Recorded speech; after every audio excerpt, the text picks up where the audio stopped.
Hello everyone, welcome back to my channel. मैं हूं भारती और आज आप लोगों के लिए लेकर आई हूं कहानी बंदिश इश्क का एपिसोड नंबर 24। तो चलिए ज़्यादा बातें ना करते हुए हम कहानी के अगले भाग की तरफ बढ़ते हैं।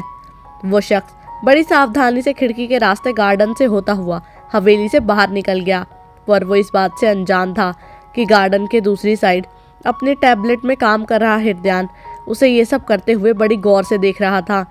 हृदयान ने अपना चश्मा उतारा और जिस रास्ते से वो शख्स अभी अभी बाहर निकला था वो देखते हुए बोला, आपको लगता है कि आप हृदयान ठाकुर की हवेली में आएंगे और बिना उसकी नज़रों में आए निकल जाएंगे? खैर, अगर आपने अपनी इस हरकत का कोई वाजिब कारण नहीं दिया तो रिश्ते का मान भूलने में एक पल भी नहीं लगाएंगे हम।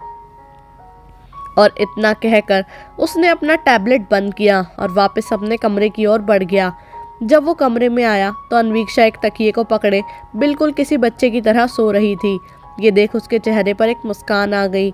उसने अपना टैब साइड टेबल पर रखा और फिर अपनी जगह पर वापस लेट गया और अन्वीक्षा के बालों को सहलाते हुए कहा, कितनी प्यारी है ना आप।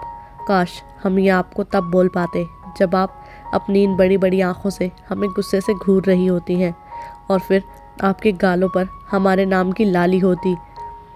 क्या कर दिया है अन्वीक्षा आपने हमारे साथ। जो चीज़ें कभी हमें फालतू लगा करती थी आज वही सोचकर हम खुश हो रहे हैं।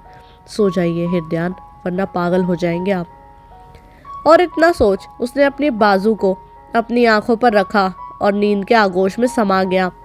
अगली सुबह अन्वीक्षा ड्रेसिंग टेबल के सामने खड़े होकर अपने बाल सुखा रही थी। तभी बाहर से किसी ने दरवाज़ा खटखटाया। आ जाइए, अन्वीक्षा ने तौलिए को एक साइड में रखते हुए कहा। उसके इतना कहते ही रेखा जी अंदर आई और अन्वीक्षा के पास आकर उसके कान के पीछे काला टीका लगाते हुए बोली, बहुत प्यारी लग रही हो। ये सुन अन्वीक्षा बस मुस्कुरा कर रह गई। रेखा जी आगे बोली, आज आपकी मुंह दिखाई की रस्म है, पर उससे पहले रसोई पूजन होगा और फिर आज सबके लिए खाना भी बनाना है। पर हाँ, उससे पहले आप अपनी ननद को जगा दीजिए और अपनी बुआ सास को अपने साथ लेकर नीचे आ जाइए, ठीक है? अन्वीक्षा ने हाँ में सिर हिलाया और रेखा जी नीचे चली गई। वहीं अन्वीक्षा भी मृगांका के कमरे की तरफ बढ़ी और दरवाज़ा खटखटाया। उस दस्तक से मृगांका की नींद खुली और वो अलसाई आंखों से उठी।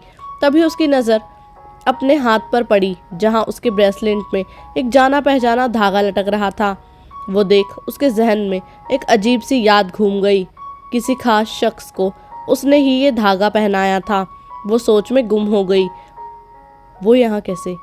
कि तभी दरवाजे पर एक और दस्तक हुई जिस पर मृगांका ने जल्दी से उठकर दरवाज़ा खोला तो सामने अन्वीक्षा खड़ी थी।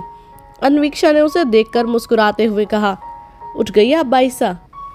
मृगांका ये सुन मुंह बनाकर बोली, ये फालतू बकवास मेरे साथ मत किया कर, कितनी बार बोला है। अन्वीक्षा ने इस पर हंसते हुए कहा, ठीक है, जल्दी से तैयार होकर नीचे आ जाइए ब्रेकफास्ट करने, और फिर आज फंक्शन भी है, बहुत सारे लोग होंगे तो थोड़ा कम बोलिएगा। ये सुन मृगांका बोली, पर मैं ज़्यादा कहाँ बोलती हूँ। अन्वीक्षा ने उसको अंदर धकेलते हुए कहा, ये आप ज़्यादा बेहतर जानती हैं, अब जल्दी से तैयार होकर नीचे आ जाइए। और इतना कहकर वो नीचे चली गई। मृगांका खुद में बड़बड़ाते हुए बोली, सबको मेरा बोलना क्यों खराब लगता है पता नहीं, मेरी तो कोई वैल्यू ही नहीं है। और ये कहकर वो गेट बंद कर लेती है। वहीं अन्वीक्षा अब समृद्धि जी को बुलाने उनके कमरे में जाती है। बुआ सा, ये कहते हुए वो जैसे ही कमरे में घुसती है उसकी नज़र शीशे के सामने बैठी समृद्धि जी पर जाती है और उसके मन में एक कसक सी उठ जाती है। आगे इस कहानी में क्या होगा जानने के लिए सुनते रहिए कहानी बंदिश इश्क मेरे यानी भारती के साथ। उम्मीद करती हूँ कि आप लोग को ये एपिसोड जो है वो पसंद आया होगा। अगर आप लोग को ये एपिसोड पसंद आया तो वीडियो को लाइक करना, चैनल को सब्सक्राइब करना बिल्कुल भी ना भूलिएगा। बाकी जब तक नेक्स्ट एपिसोड आता है तब तक के लिए बाय एंड टेक केयर।